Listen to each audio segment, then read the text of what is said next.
Good morning and welcome to this week's episode. I'm not in my kayak because the river flow is a bit too fast today, but I'm up here in the park and it is the most glorious day. You can see the blue sky behind me and the sun is so bright ahead of me, and it's been quite a lovely week. It's been a week of being in Zoom rooms where I've felt looked after by others, and where I have felt I have been able to look after others, and it's just really lovely to have that feeling of connection with other people, especially during this very difficult time. It's really so beautiful out here today. I feel like I'm sunbathing and I've actually got my shorts on, so prepare yourself. If you're having your mid-morning coffee, it could be a bit of a shock because it's not a pretty sight, but I have to say, feeling the cold on my skin just makes me feel completely alive. So prepare yourself, because as I say, it's not nice. It's pretty hairy and it's pretty white and flabby and lots of cellulite, but there we are. That's what happens when you are a bit older and not any wiser. There they are, the bare legs, my goodness.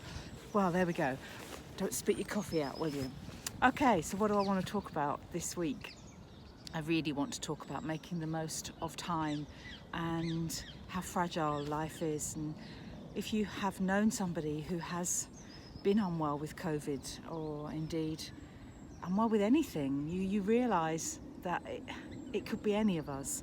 That's why, all of us at the moment are trying so hard to do the right thing and to stay distant. And you know what?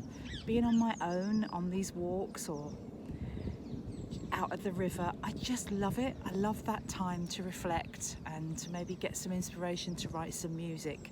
I've been writing a little bit this week. I've been having a real fun time, and actually I facilitated a workshop last night for another choir, and it was to encourage them to come together as a group and to do some writing.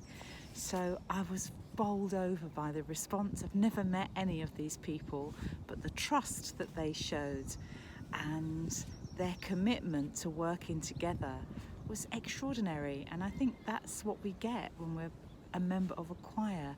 We go in as one single voice, and often we don't know anybody, and then we all have this shared common goal of bringing the piece of music to life, either in the way that the composer has intended or indeed our own interpretation of a piece of music, and both are absolutely fine.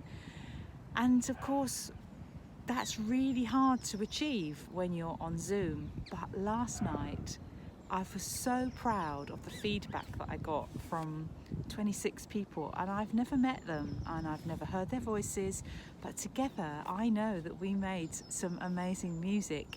We made some original lyrics, and I'm really hopeful that that group will go forward and use those lyrics and set them to music. And that's wonderful to know that I've facilitated that, and I really hope that I get to meet that choir one day, and indeed perhaps our choir, my choir, will perform with them.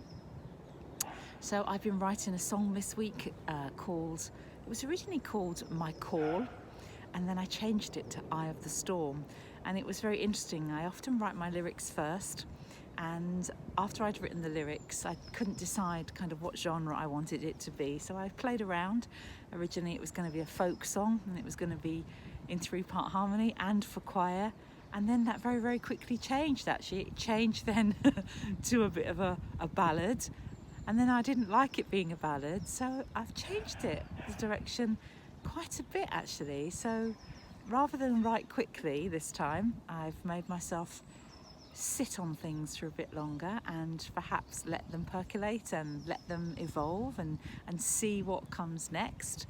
And that's a really nice feeling. There is no rush with these things. Anyway, I feel like Maria in The Sound of Music.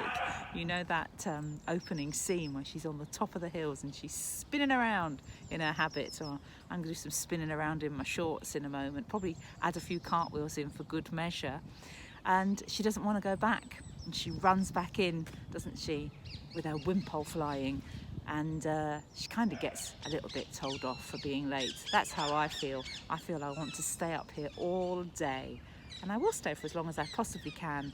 And this afternoon I have two incredible students to look forward to sharing a class with in Zoom. Am I going to say I'm teaching them?